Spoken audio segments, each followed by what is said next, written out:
probable. If you look at what happened in the leftist societies that tried to pursue utopia, and you don't read envy and resentment into that, you don't know the history, because that's clearly why else did they become murderous? Well, this is the question.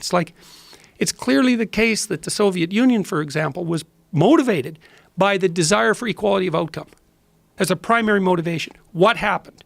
25 million people were killed. Why? Why?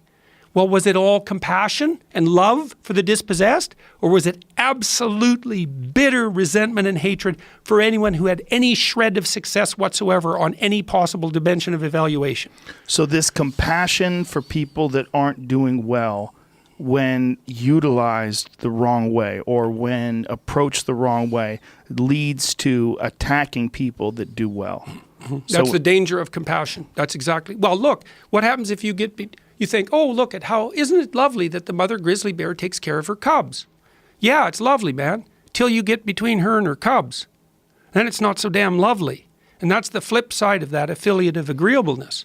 It's like if you're on my side, if you're the infant who's sheltering under my wings, it's like I'm the absolute epitome of maternal love and care. But if I've identified you as a predator, you better look the hell out.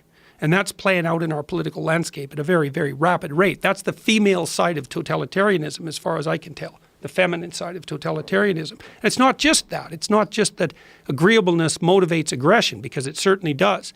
It's also that the envious and the resentful can use compassion as a camouflage for their true intent, which is to tear down anyone who has more than them. That's why you notice, like, when there's discussions about the 1%, we already talked about this. Well, who's the 1%?